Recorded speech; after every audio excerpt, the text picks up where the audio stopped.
Bruce Lee continua sendo uma lenda das artes marciais e é sempre lembrado não só pelos que o conheceram e trabalharam com ele, como também pelos seus fãs.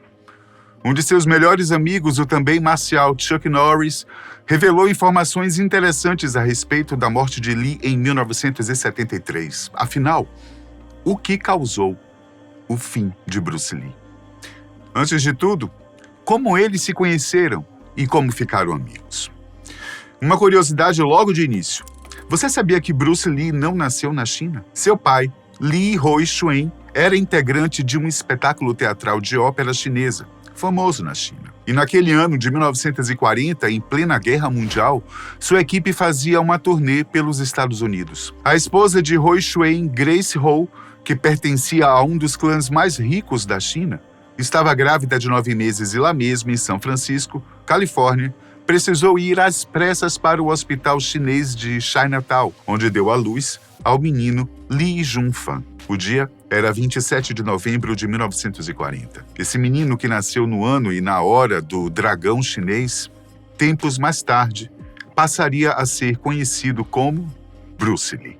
Já o senhor Carlos Ray Norris, hoje mundialmente conhecido como Chuck Norris, nasceu na cidade de Ryan, estado de Oklahoma, nos Estados Unidos, em 10 de março de 1940. Seu pai, Ray Norris, era caminhoneiro e mecânico, enquanto a mãe, Wilma Scarberry, cuidava da casa dos filhos. Se por um lado Norris tem ascendência inglesa e um pouco de escocês, galês e alemão, também se diz que ele possui raízes Cherokee, que é um dos povos nativos norte-americanos. Norris tem 2 irmãos mais novos, Willand, já falecido, e Aaron, um produtor de Hollywood. Quando Norris tinha 16 anos, os seus pais se divorciaram, o que fez com que ele e os irmãos fossem viver com a mãe. Chuck descreve a sua infância como apática, de corpo não atlético, tímido e com um desempenho medíocre na escola. O pai de Bruce Lee, por estar ligado às artes cênicas, queria que o filho seguisse a mesma carreira e, de certa forma, ele teve sucesso nisso. O jovem Lee foi apresentado ao mundo do cinema ainda muito jovem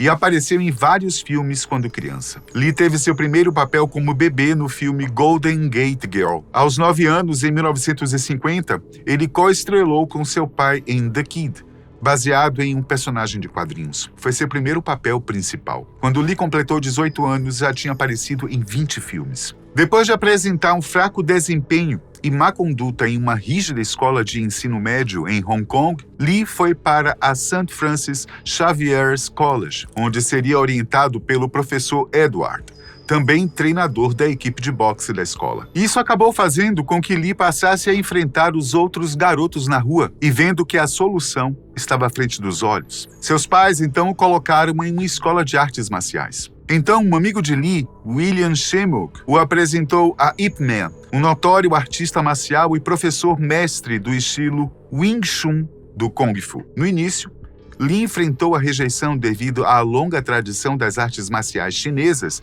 de não ensinar estrangeiros. A sua ascendência alemã, proveniente de sua mãe, também representava um obstáculo para o seu treinamento em Wing Chun. No entanto, Hawking Shiwung, que depois se tornaria sparring de Lee, percebendo a natureza do jovem, o recomendou a ele e acabou sendo aceito na escola. Lee começou a treinar com Ip Man, que incentivava seus alunos a participar de competições organizadas em vez de lutar nas gangues de rua de Hong Kong. Apesar da resistência de outros alunos de Ip Man, devido à ascendência mista de Lee, ele continuou a treinar com determinação, contando com a orientação de Ip Man, William Shimon e Wong Chun Leung, e, como é sabido, acabou se tornando o melhor aluno do mestre. Enquanto isso, lá em 1958, nos Estados Unidos, o jovem Carlos Ray se alistava na Força Aérea, quando foi enviado para a base de Osan, na Coreia do Sul. Foi lá que ele ganhou o apelido de Chuck, o qual levaria para o resto de sua vida, pelo menos no meio artístico. Também começou a treinar Tang Soo Do, um interesse que o levou a atingir o cinturão negro naquela arte e a fundar a forma Shun Kuk Do, ou Caminho Universal. Quando retornou aos Estados Unidos, Norris continuou a servir como policial militar na base March Air Reserve, na Califórnia. Norris foi dispensado do serviço militar em 1962. Trabalhou para a empresa aeronáutica Northrop Corporation e abriu uma cadeia de escolas de karatê. A sua página oficial tem uma lista de celebridades que foram alunos das suas escolas, entre eles Steve McQueen, Chad McQueen, Bob Barker, Priscilla Presley, Donny Osmond e Mary Osmond. Como lutador profissional, Norris começou em 1964, quando perdeu seus primeiros combates. Ele foi melhorar somente em 1967, vencendo campeões consagrados e se tornando bicampeão em 67 e 68, no torneio All-Americans. Ainda em 68, Norris sofreu a 10ª e última derrota da carreira, perdendo a decisão de virada para Luis Delgado. Em 24 de novembro de 68, porém, ele se vingou da derrota de Delgado e assim garantiu o título mundial de campeão profissional de karatê de pesos médios, status que manteve por 6 anos consecutivos. Agora a pergunta: como é que os caminhos de Lee e Norris foram se cruzar? 2 pontos em comum: artes marciais e cinema. Primeiro, a paixão pelas artes marciais era tamanha que cada um deles criou um estilo de luta próprio, oriundo daqueles pelos quais começaram. Bruce Lee, por exemplo, fundou o Jeet Kune Do, que traduzido quer dizer o modo de se interceptar o punho. Na verdade, o JKD, como também é conhecido, não se resume a uma técnica, mas essencialmente a uma filosofia advinda principalmente da corrente taoísta, com influências do Zen budismo e de Krishnamurti. O seguidor do JKD, assim como seu mestre, tem um estilo de luta híbrido, no qual vários outros estilos interagem e se combinam na prática. Já Chuck Norris criou a Shun Kuk Do, uma arte marcial que é baseada principalmente em Tang Soo Do e inclui elementos de todos os estilos de combate que ele conhece. Como muitas outras artes marciais, Shun Kuk Do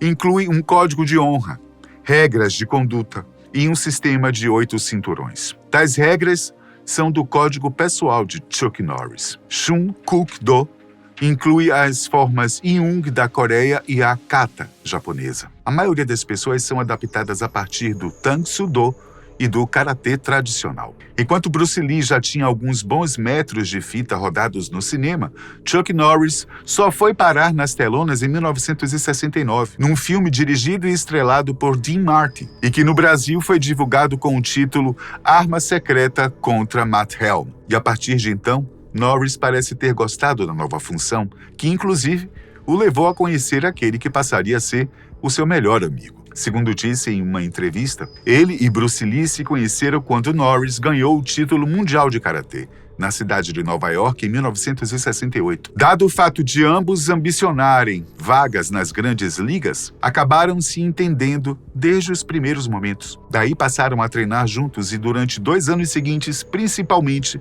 não só conviveram como amigos, como também fizeram um filme juntos. Em 72, participou como o adversário de Lee em Way of the Dragon, filme que é amplamente reconhecido como o responsável por tê-lo lançado para o estrelado. A cena da luta entre Norris e Lee no Coliseu de Roma tornou-se lendária. Na Ásia, Norris é ainda conhecido principalmente pelo papel que desempenhou nesse filme. Em 1974, Steve McQueen o encorajou a ter aulas de representação na Metro-Goldwyn-Mayer. Os passos que cada um tomou já são conhecidos por grande parte do público, especialmente aquele que aprecia não só filmes de ação, como também as artes marciais, que durante 2 ou 3 décadas tomaram conta das salas de cinema que praticamente todo o planeta. E os filmes em que os dois participaram, em resumo, renderam boas bilheterias e fama a ambos. Os mais conhecidos de Bruce são O Dragão Chinês, de 1971, A Fúria do Dragão, de 72, O Voo do Dragão, também de 72, Operação Dragão, de 73 e Jogo da Morte, de 78, apesar de ter muito mais em seu portfólio. Já Norris participou ainda de mais filmes. O Comboio da Carga Pesada, de 77, Os Bons Se Vestem de Preto, de 78, A Fortaleza Secreta, de 80, Ajuste de Contas, de 81, McQuaid, O Lobo Solitário, de 83. Em 84, ele protagonizou Braddock, um soldado das Forças Especiais encarregado de resgatar seus colegas presos na guerra. no filme Perdido em Ação, que acabou dando mais 2 continuidades. Além desses, Norris fez vários outros, uns com mais, outros com menos sucesso de público, mas que lhe renderam uma vida tranquila, financeiramente falando. A morte de Bruce Lee, ocorrida em 20 de julho de 73 em Hong Kong, foi cercada de boatos e um certo mistério. Primeiro porque dizem que ele teria morrido no apartamento de sua suposta amante, a atriz taiwanesa Betty Ting Pei. A causa mortis foi dada como provocada por um edema cerebral. De acordo com Norris, que era muito próximo a Lee e também conhecia seu histórico médico e seus hábitos, Lee havia sofrido uma séria lesão nas costas em 1968, enquanto fazia um exercício de levantamento de peso. Esse incidente causou muita dor em Lee e também afetou sua mobilidade, sendo inclusive necessário passar por cirurgia. A partir disso, Bruce Lee passou a usar diversos medicamentos para a dor. Norris também disse que o amigo infelizmente era teimoso e impaciente e não costumava seguir as ordens médicas adequadamente. Não repousava como necessário, não tomava os remédios nos horários pré-determinados, enfim, agia como se nada tivesse acontecido e tomava aqueles remédios por obrigação e de forma aleatória. Enquanto isso, continuou treinando e trabalhando intensamente, o que o levou o seu físico ao limite. Aliás, não só o físico, como o psicológico também. Lee se cobrava muito, segundo Norris. Não aceitava ser derrotado em nenhuma circunstância da vida. Devido à vida agitada e corrida, Lee continuava a fazer uso de vitaminas, ginseng, proteínas, geleia real, enfim, tudo o que pudesse ajudá-lo na energia e manutenção do corpo. E, claro, consumia bastante água. Há quem diga que ele tomava 10 litros do líquido em um dia. Porém, naquela noite em que estava em companhia de Betty, algo deu muito errado. Como sua dor de cabeça não passava, Betty deu a Lee um analgésico de Equagesic, com base em meprobamato e aspirina, composto este que Lee era alérgico. Isso, combinado com os demais medicamentos que ele vinha fazendo uso, piorou o quadro. Seu cérebro acabou inchando, processo conhecido como edema cerebral. Lee tinha 32 anos, seu legado como o maior ícone das artes marciais de todos os tempos continua até os dias de hoje. Ele não só fundou um estilo comportamental, como é o Jeet Kune Do, como também desempenhou um papel fundamental na popularização das artes marciais. Sua dedicação, disciplina e constante busca pela excelência são lições valiosas para todos, até mesmo para quem não tem vínculos com as artes marciais. Obrigado por assistir. Até a próxima.